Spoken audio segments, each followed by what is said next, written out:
No ano de 536, o Sol simplesmente parou de brilhar direito por 18 meses. Testemunhas da época escreveram que ele parecia a Lua durante o dia. Colheitas morreram, impérios tremeram e durante 1500 anos ninguém soube explicar o porquê. Esse é apenas um dos 5 buracos na história que a ciência ainda tenta preencher. Nos próximos minutos, eu vou te mostrar um objeto romano que ninguém sabe para que ele serve. Um lago cheio de esqueletos no topo do Himalaia. E uma colônia inteira que evaporou do mapa. E fica até o final, porque o caso do Sol apagado tem uma reviravolta recente que muda tudo. E quase ninguém está falando disso. Sabe aquela sensação de que a história já foi toda explicada? Que os livros já contaram tudo? Pois é, não contaram. Existem capítulos inteiros onde os historiadores sinceramente não ligam e dizem, a gente não sabe. E o que eu mais gosto nesses casos é o seguinte, não é achismo e não é nenhuma teoria maluca da internet. São mistérios que a ciência de verdade, a arqueologia, análise de DNA, núcleos de gelo estão investigando neste exato momento. E, em alguns casos, quanto mais a ciência avança, mais estranho o mistério fica. Eu organizei isso em 5 casos, do mais palpável ao mais assustador. O quarto da lista é aquele que a ciência moderna, em vez de resolver o problema, deixou tudo ainda mais confuso. Você vai entender. Vamos começar com algo que você literalmente pode segurar na mão. E mesmo assim, ninguém no planeta sabe o que é. Imagina o seguinte, daqui a 2000 anos, arqueólogos escavam a sua casa e encontram um objeto de metal. Bem feito, claramente caro de produzir. Mas não tem manual, não tem descrição em lugar nenhum, ninguém escreveu uma linha sequer sobre ele, e é exatamente isso que aconteceu com os dodecaedros romanos. São pequenos objetos de bronze com 12 faces pentagonais. Pensa assim num dado de RPG, só que oco, com furos de tamanhos diferentes em cada face e umas bolinhas nas pontas. Já foram encontrados mais de 100 deles, espalhados por todo o antigo Império Romano. E aqui vem um detalhe que me tira o sono. Os romanos escreveram sobre tudo.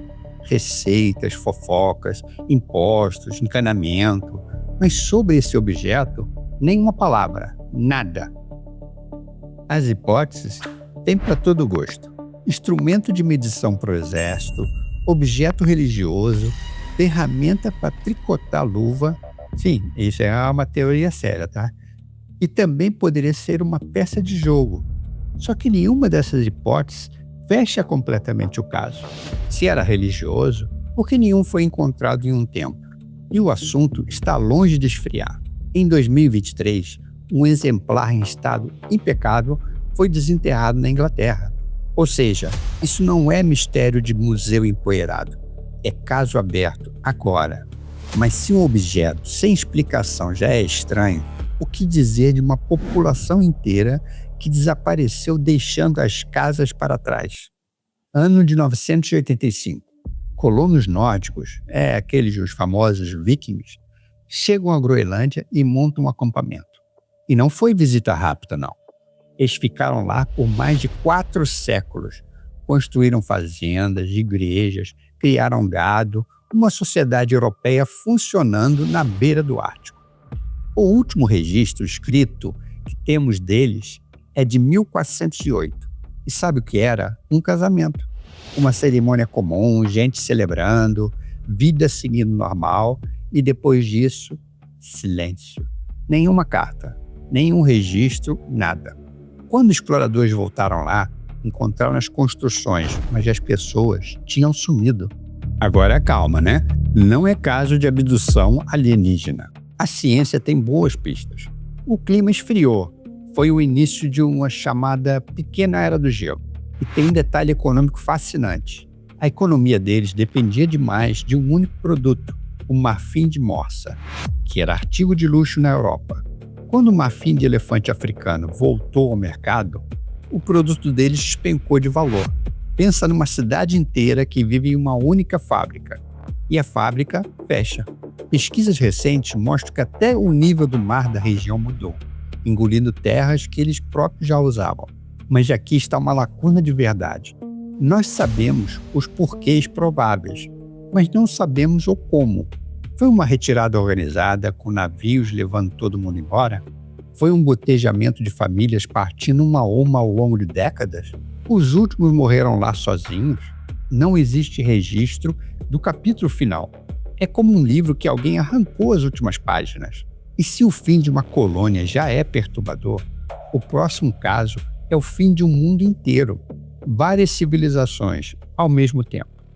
Por volta de 1200 anos antes de Cristo, o mundo mediterrâneo era globalizado. Hititas, micênicos, egípcios, cidades comerciais, todo mundo conectado por rotas de comércio, trocando cobre, estanho, grãos, cartas diplomáticas, um sistema sofisticado e interdependente. E aí, num intervalo historicamente curto, quase tudo desabou. Cidades destruídas ou abandonadas, e o poderoso Império Hitita sumiu. Os palácios micênicos da Grécia em ruínas. Em algumas regiões, até a escrita foi esquecida. As pessoas desaprenderam a escrever. Imagina o tamanho do colapso para isso acontecer. Os suspeitos são muitos. Terremotos, guerra e os misteriosos povos do mar, que são aqueles invasores que apareceram nos registros egípcios e cuja origem ninguém sabe ao certo. E a ciência moderna adicionou um suspeito de peso. Um estudo publicado na Nature encontrou evidências de uma seca extrema de vários anos seguidos, exatamente na época da queda dos hititas. Anos sem chuva, sem colheita, sem comida. Mas provavelmente não foi uma causa. Está mais por um efeito dominó. A seca gera fome. A fome gera migração. A migração gera guerra. E a guerra corta o comércio. Assim, as sociedades que dependiam uma das outras caem juntas. É como se fosse uma fileira de dominós, onde ninguém sabe qual peça caiu primeiro. E antes que você pense, ainda bem que isso aí é passado, né? Para só um segundinho. Cadeias de suprimentos globais, dependência mútua, clima estável, isso soa meio familiar? Pois é, os historiadores também acham.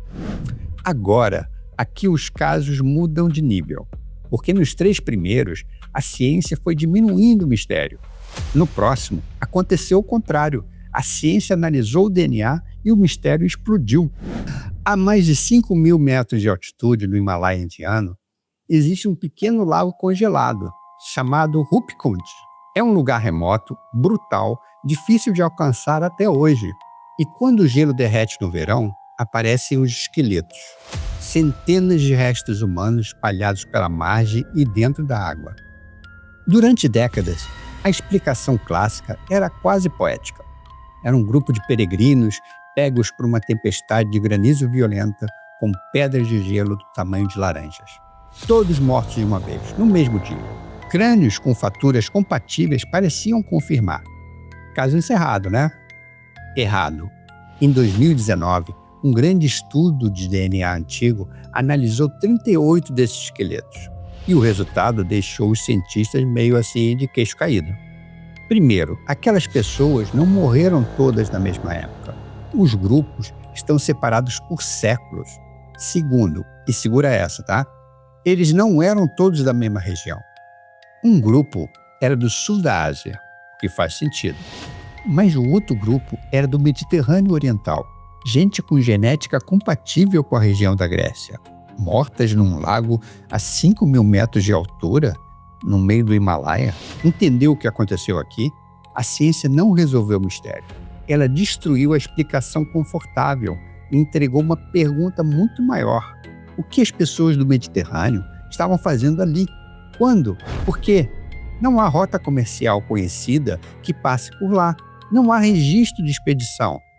É o único caso que eu conheço em que quanto melhor a tecnologia, maior é o buraco na história. E para fechar, voltamos àquela promessa lá do início, o dia que o Sol perdeu o brilho. Porque agora sabemos o que aconteceu. Sabemos quase. Historiadores já chamaram 536 de o pior ano da história para se estar vivo. E olha que a concorrência agora é meio forte. Os relatos da época são arrepiantes. Um cronista bizantino escreveu que o Sol emitia luz, mas sem brilho, era como se fosse a Lua. Na China, registraram neve no verão. Na Europa, colheitas apodreceram e a fome se espalhou. E esse frio anormal durou mais de um ano. As pessoas da época não tinham a menor ideia do que estava acontecendo. Para muitos, era literalmente o fim do mundo. Aqui, a ciência moderna brilhou. Cilindros extraídos das profundezas das geleiras, que funcionam assim como se fosse um diário climático do planeta, revelaram a resposta. Uma erupção vulcânica colossal em 536, seguida de outra em 540. Toneladas de aerosóis na atmosfera, formando um céu que bloqueou a luz solar em todo o hemisfério norte. Um inverno vulcânico duplo. E as consequências foram em cascata. Fome, migrações e possivelmente até condições que favoreceram a praga de Justiniano, que veio logo depois. Isso tudo ajudou a redesenhar o mapa do mundo antigo. Mas eu prometi uma quinta lacuna. E aqui está ela. Nós sabemos o que aconteceu. Sabemos quando, quase o dia, mas até hoje ninguém sabe com certeza qual vulcão que foi. Um evento poderoso o suficiente para apagar o Sol sobre metade do planeta e o responsável segue sem identificação. Islândia, América Central, os candidatos existem. Os cientistas debatem, mas a assinatura química ainda não bateu de forma conclusiva como nenhuma cratera conhecida. É uma cena de crime global, mas sem culpado. E pense no que isso significa. Se um vulcão desses entrou em erupção em 536, ele, ou outro igual a ele, pode fazer de novo. E dessa vez, seremos nós tentando explicar por que o Sol apagou. 5 lacunas.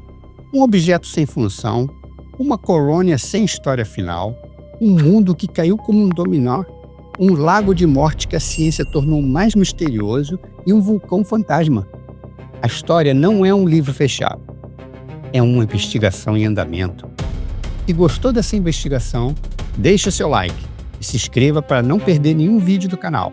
Vou deixar aqui 2 vídeos para você ver agora. Obrigado por assistir. Tchau.